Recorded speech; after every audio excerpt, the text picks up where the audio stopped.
Andy McNamara is no stranger to us, nor this show. Fantasy football betting host. What is new? Woodbine's entertainment host and producer. TV, radio, play-by-play. He can do it all. Are you at Woodbine now, Andy? Like physically there now? No, I'm physically not there now. I had foot surgery 2 weeks ago, Rod. So I'm on the week-to-week list. So I'm doing all my work from home right now.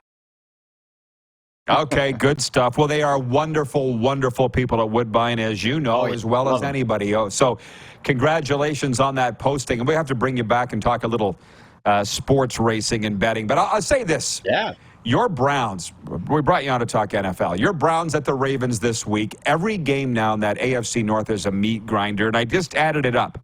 22 wins in the AFC North as a division combined. That constitutes it as the toughest division in the National Football League. Yeah, and it is, Rod. And it's spread out. It's not like you have one weak team. Every team is at least 2 games above 500. I can't remember the last time that happened this late in the season. And really, you could look at it, and the state of the AFC, it's unlikely, but it wouldn't be shocking if we were to say, with the extra wildcard team now, that every team, all 4 teams in the AFC North made the playoffs. That'd be something. Well, we were talking going into the season that maybe it would be the AFC East, and there are some elite teams there. But it's the AFC North, and I wonder for your Browns or what the Ravens are doing because they've caught fire. They're playing like playoff ball every week.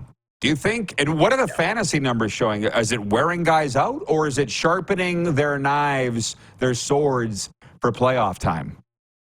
You know what's interesting? When we look at it fantasy-wise, it's not the strongest division in football. Because look at the Steelers. Like, Rod, somehow that team's 5-3. It's beyond me. I don't know how they do it. It's coaching, I guess. I would honestly probably, for a starter, take nobody from the Pittsburgh Steelers on my fantasy team. That offense stinks. Maybe the defense.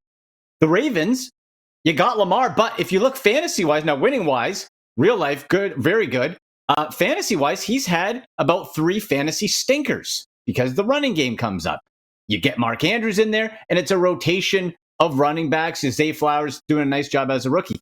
Cincinnati, the first 3 weeks of the season, Joe Burrow's calf was falling off the bone. They weren't doing anything, and now they're picking it up. So fantasy-wise, it's actually been a really interesting year. And for my Browns, Nick Chubb, rock solid, killing it.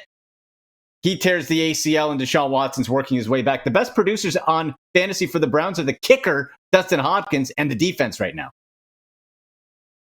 I got to ask you, I don't know where my gong is. Oh, here it is. John Ohm, I always do this for John Ohm in Winnipeg, writes in and says, just a hunch, but I think Andy is a hardcore Browns fan. Let's talk about that for a second. How did that the autographed Bernie Kosar helmet? And, there you go. How did that come to be? And have you been down there? I assume you've been to the dog pound. Let's talk a little bit about your Browns fandom.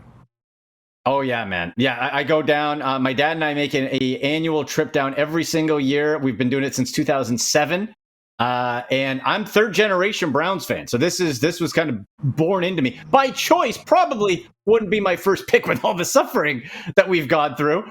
But it happened, Rod, where back in the post-war, the Browns started in 1946. So my grandfather, who lived in Toronto, on the radio, you want to have NFL, you had the Browns or the Giants. Well, the Browns had Otto Graham and Paul Brown.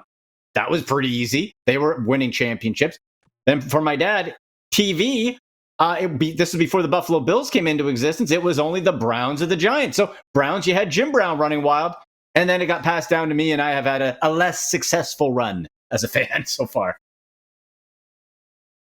Well, that's cool. You talk about the Giants. My good friend down here, Chris from the Bronx, he listens to us every day. He says, you're the only sports talk I listen to. And he always wants to talk about the Giants. So you want to talk about pain, brother.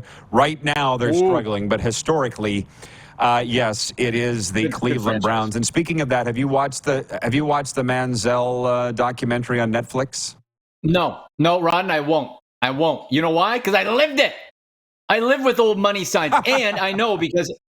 Look, I got good buddies and connections who worked with the team when Manziel was there and reporters on the floor. that documentary leaves so much out and is just there's a lot missing there. It was Manziel is not a sympathetic figure in any way, shape, or form, and he just did nothing with that team. To be able to sit there and laugh, I didn't watch any film. Well, you're an idiot. You wasted an NFL opportunity, and the Browns were stupid for taking him and not doing their research. I don't know if they mentioned the documentary the time he wore a blonde wig with a mustache, went to Vegas when he said he was injured over a weekend and missed practice and games. Absolutely wild. No interest in the Johnny Manziel story. It was cool doing the money sign for a bit, I'll admit that. I got hooked in like everyone else with the hype. But man, what a false prophet that guy turned out to be. My goodness. Yeah, well, it sounds like you know enough about the documentary. You don't need to watch it. I don't need to see it. I mean, I don't need to read it. Yeah, well, I was following it as well. Not as a Browns fan, but I mean, I watched it and I just... Yeah, it's interesting. I would advocate for anybody to watch it. But Greg with 2 G's writes in and he says, Andy, the AFC North is the best division in the NFL. All 4 teams could make the playoffs. This coming from a Bengals fan, which that's nothing that you don't know. You know all of that. But what about, I mean, who do you see coming out of it? Could you say who's the best team, or is that just simply what playoffs are for? I'll say this. If I was to rank them right now, everybody but the Pittsburgh Steelers could be considered number 1. The Browns probably in the level underneath the Ravens and Bengals right now because we haven't seen Deshaun Watson consistently been able to play at a high level. Looked great last week, but then he missed a whole bunch of time before that. The game I went to this year, the Tennessee Titans game, he looked phenomenal. Throwing $230 million looking passes to Jerome Ford and Amari Cooper, but he missed a lot of time. So until that gets right, that defense is Super Bowl caliber, I'll tell you that. But now we look at, okay, the Bengals who look down and out, they're moving back up. They're clicking now. For you fantasy owners, Jamar Chase back injury, you're going to want to make sure you're backfilling that maybe with a Tyler Boyd or checking out who else is on the waiver wire for this week. Because if he misses time, that's a big hole in your fantasy lineup. And then for the Ravens, I still think the Ravens offense can be beat, but the Todd Monken revamping of it has captured what Lamar Jackson does well. And that's what good OCs do. They don't try to fit people into a box. You don't want Lamar Jackson throwing the ball 40 times a game to the outside sideline. You want it out of his hands, RPO, quick dink and dunk. That's what they're doing, and they're 7-2. So right now, I have to say it's the Bengals and the Ravens that are the top teams in that division. But Browns are coming up. Pittsburgh with Kenny Pickett. Rod, come on. There's baby hands Pickett. He's doing nothing for you. Come on. He's got the small hands. I was just going to say. But hey. Small baby hands. No. Yeah, I got a question for you. With the guys that got the bag, as they say, in the offseason, whether it be this offseason or the one before or whatever, Lamar Jackson's proving his worth. I believe Joe Burrow is. But, I mean, Kyler Murray is a cautionary tale. I think that if you're going to hand out that kind of money, you better be damn sure who you're giving it to. Or Derek Carr, at least they got out from under that contract in Vegas somehow. I'm not sure, but can the Kyler Murray thing be saved? And if not, how do you get out of that? Boy, Rod, the first red flag to me as an organization would have been if I have to put in some sort of video game clause. Remember that? They had to put in a clause because he plays too many video games. And actually, there was a stat, as hilarious as this sounds, he's a big Call of Duty player, okay? When the new Call of Duty came out each year, I think it was November, whatever, each time. Each year when it came out, Kyler Murray's production went down afterwards. Fluke? Perhaps. But it is a big coincidence they had to put in a video game clause. Isn't that hilarious? A video game clause into that contract. The guy, they list him, I think, as 5'10". If he's 5'10", I'm 7 foot. Rod, come on. No.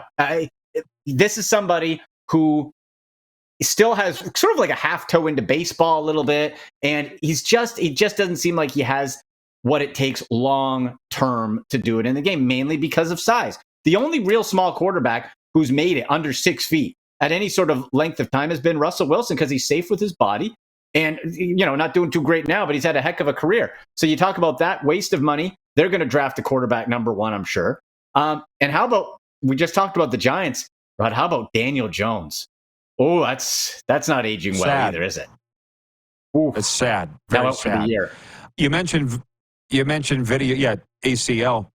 You mentioned video games. David in Winnipeg wants to know. It's the last question. He says, Andy, with your downtime from the foot surgery, are you going to fire up some Madden football? I feel like there's a story there. David Asplund, how would he know that you're a Madden junkie? You know what? It might be. I'm not sure if you can see that. I got the Madden 25 edition right there, Barry Sanders. There it is. Right there. That might be the tip. I also have the Peyton Hillis, when the fans used to vote it in, the Peyton Hillis 2011 Madden cover, which did not age well. You know what, Rod, to be honest, my downtime is like maybe an hour at night because I got so many things on the go. So I don't play too many video games. I do like playing Madden, but I'm weird because I can't fully enjoy the Madden experience because I refuse to play as any other team than the Cleveland Browns. So I never get that full, like, oh, all these, highlight and all Madden teams and all that, because I don't know, I'm just wired differently when it comes to the game. I have to be the Browns. The game I am liking that I have to take a little bit of time is the new All Elite Wrestling AEW Fight Forever game. Oh man, that's a good game. You just want a kind of a kickback, fun fight wrestling game. That one's great. There you go. Andy, great chat, man. Always enjoy. Get well soon and say hey to my friends at Woodbine. I will for sure. Talk to you soon. Thank you. Andy McNamara, fantasy football host and entertainment guy at Woodbine.